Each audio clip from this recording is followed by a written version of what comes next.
Buenas tardes.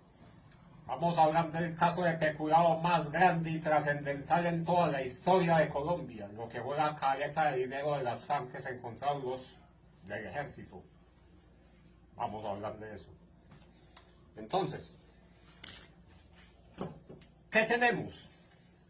Primeramente, estamos hablando de las cosas que, como quien dice, se encuentran, independientemente de quién sea el dueño. Es decir, que nos tenemos que remontar primeramente al Código Civil. Nos tenemos que ir a empiezan a caer papeles. Nos vamos al artículo 699, permítanme. Nos vamos a ir al artículo 699 del Código Civil, el cual nos va a rezar lo siguiente. La invención o hallazgo es una especie de ocupación por la cual el que se encuentra una cosa inanimada que no pertenece a nadie adquiere su dominio apoderándose de ella.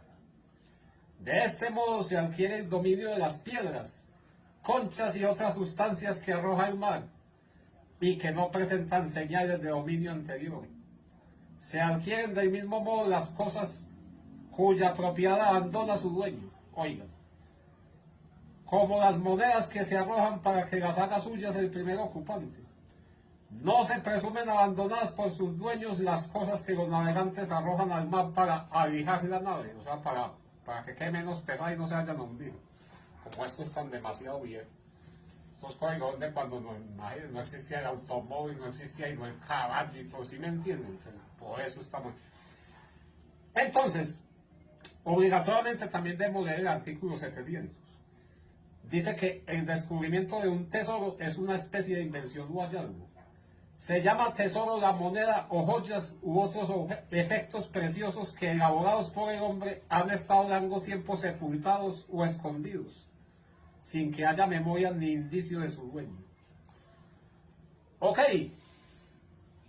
Entonces, ahora nos tenemos que ir para el artículo 706 de aquí mismo, porque ese es el que va a definir qué son los bienes vacantes y los bienes mostrencos, y va a disponer sobre su propiedad. Oído. Artículo 706. Estímanse bienes vacantes los bienes inmuebles que se encuentran dentro del territorio respectivo a cargo de la nación, sin dueño aparente o conocido, y son mostrencos los bienes muebles que se hallen en el mismo caso. Ok. O sea, los bienes vacantes son los inmuebles que se encuentran dentro del territorio nacional sin dueño aparente ni conocido, y los bienes mostrencos son los que sean muebles en las mismas condiciones.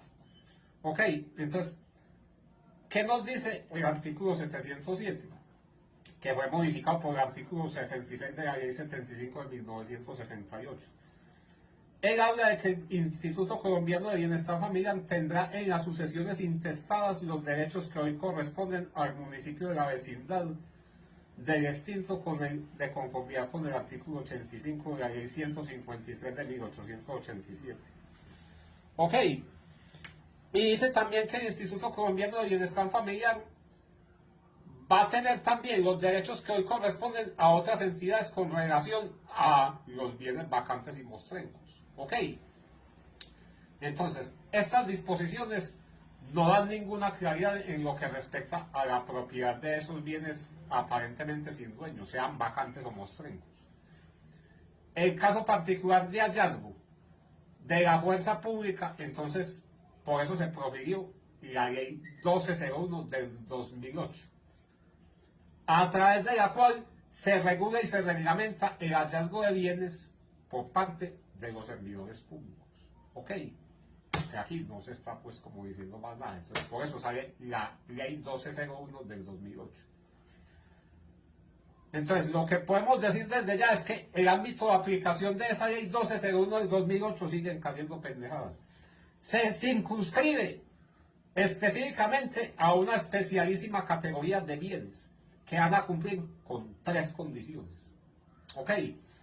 Primeramente, que reúnan las condiciones propias para ser considerados como bienes mostrencos según la legislación civil. Segunda, que sean encontrados de manera fortuita, totalmente casual e inopinada, inopinada, o sea, yo no estoy contando que me voy a encontrar eso para nada. Ese es el otro requisito, el segundo. Y el tercero, que su hallazgo se realice, pues, por un servidor público en cumplimiento de las funciones inherentes a su cargo o con ocasión de estas. Entonces, quiere decir que eventualmente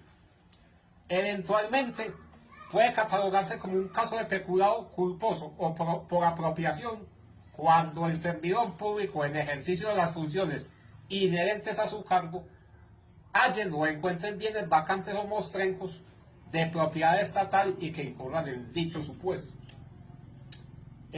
¿Por qué no nos están hablando nos están hablando de culposo, peculado por culposo o por apropiación y no doloso? Porque nos están hablando de que somos servidores públicos, policías, soldados, etc. Entonces, solo vamos a tener, como quien dice, esas dos opciones. Encontramos unos bienes, o nos apropiamos de ellos, sería peculado por apropiación, o, como quien dice, incurrimos en alguna negligencia o descuido y permitimos que se pierdan y se extravíen, cuando es nuestra responsabilidad custodiarlos y ponerlos a disposición del Estado. Entonces bien que sería peculado culposo. Y por el otro lado, peculado por apropiación, pero no aplica el peculado doloso. Es lo que llama poderosamente la atención ahí. ¿Ok? Dentro de esa ley 1201. Va a ser como énfasis en solo esas dos cosas. Que podrá catalogarse como peculado culposo o por apropiación.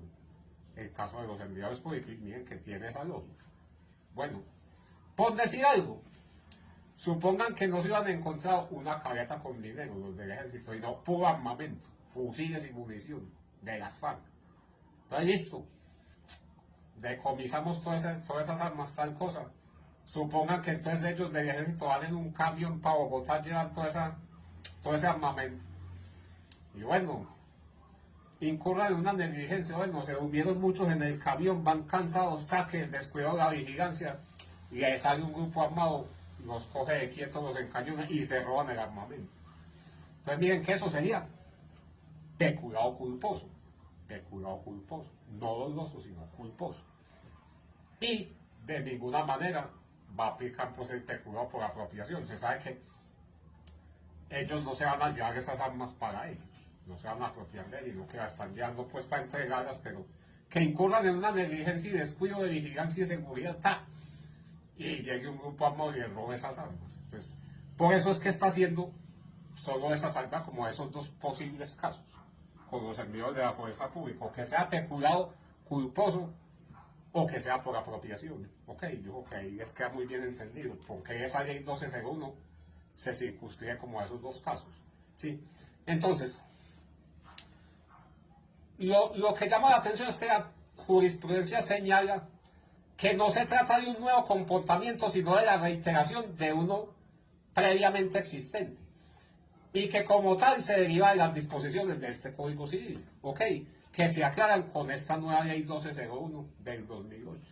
Entonces, es aplicable como de peculado culposo o por apropiación según las circunstancias. Entonces, ¿qué pasó ahí? Las compañías buitre y demoledor encuentran esa carreta de las FARC. Entonces, la Sala Penal de la Corte Suprema de Justicia dice que no importa si el bien, la naturaleza del bien es público o privado. Lo importante es que la administración y custodia la haya asumido en razón de sus funciones inherentes a su cargo, los manes del ejército. Eso es lo importante. ¿Sí me comprende? Pues, en ese orden de ideas, la Sala Penal encuentra que en la conducta de los uniformados concurren los elementos que configuran un peculado por apropiación. Sí, dado que los miembros de la fuerza pública tenían la calidad de servidores públicos que de por sí demanda el tipo penal en este proceso. Entonces, la relación entre el sujeto activo de la conducta y de los bienes oficiales de propiedad del Estado puede ser material o jurídica, y que la disponibilidad necesariamente van a ser de una asignación de competencias. Y esa asignación de competencias simplemente basta con estar vinculada al deber funcional, o sea, a las funciones inherentes a mi cargo. Ok, entonces, ¿qué pasó con estos manos del ejército? En el momento en que ellos no van y entregan eso, están incurriendo en que ese es el artículo 254 del Código de Procedimiento Penal. Ok, que entonces ese nos va a hablar es de lo que es la cadena de custodia. ¿Sí? Cadena de custodia. El artículo 254 reza lo siguiente.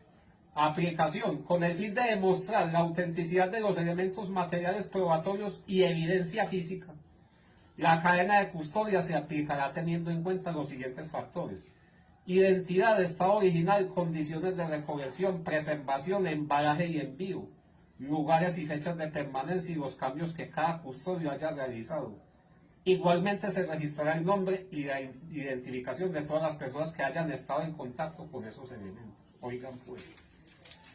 La cadena de custodia se iniciará en el lugar donde se descubren, recauden o encuentren los elementos materiales probatorios y evidencia física, y finaliza por orden de autoridad competente. Su parágrafo dice: el fiscal general de la Nación reglamentará lo relacionado con el diseño, aplicación y control del sistema de cadena de custodia de acuerdo con los avances científicos, técnicos y artísticos. Y el artículo 155 nos habla de la responsabilidad. La aplicación de la cadena de custodia es responsabilidad de los servidores públicos, que entran en contacto con los elementos materiales probatorios y evidencia física. Ok, ya estoy quedando muy claro. Los particulares que por razón de su trabajo, por el cumplimiento de las funciones propias de su cargo, en especial el personal de servicios de salud, que entren en contacto con elementos materiales probatorios y evidencia física, son responsables por su recolección, preservación y entrega a la autoridad correspondiente. Ok, y es que a ustedes muy claramente entendido, ¿sí? Estos efectivos del ejército, entonces, encuentran ese dinero, ya como se los dije, se supone que tenían que entregarlo como evidencia, sin importar, como dice, la naturaleza de la procedencia, si era de carácter público o si era de carácter privado.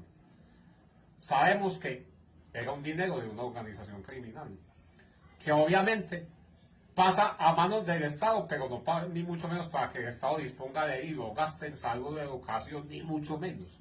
Pasa a manos del Estado como evidencia, como evidencia. Como les digo, si no han encontrado dinero y no puros fusiles y munición, la misma cosa.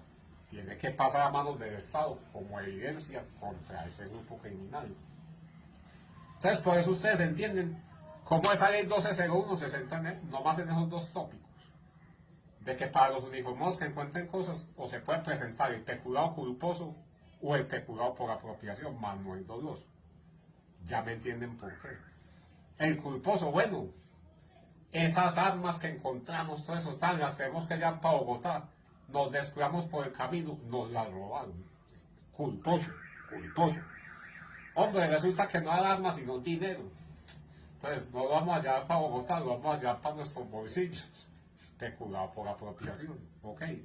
Entiendan que en esa actuación, lo que dice ahí, lo que señala la Corte, todo eso, la jurisprudencia, en esos casos, pues, de uniformados, militares, policías, se encuentran este tipo de cosas, solo van a caer esos dos tipos de peculado. El culposo o el por apropiación, ya me entienden por qué. Lo que encontramos, material probatorio, tan, armas, esto, aquello, tan, lo tenemos que llevar a Bogotá como evidencia y lo vamos a perder. Se nos extravió, nos lo robaron, ¿sí me entienden? Va a ser peculado culposo. Hombre, lo que encontramos fue dinero. Nos vamos a embolsillar esos pesitos tan peculado por apropiación. Ok, eso es todo. Eso es todo. El caso más trascendental y grande en la historia de Colombia de peculado es este, la caleta de las FARC. Ok, yo creo que les quedó todo muy bien entendido. Y si alguna cosa, no hay ningún problema, volvemos a hablar de esto. Muchas gracias.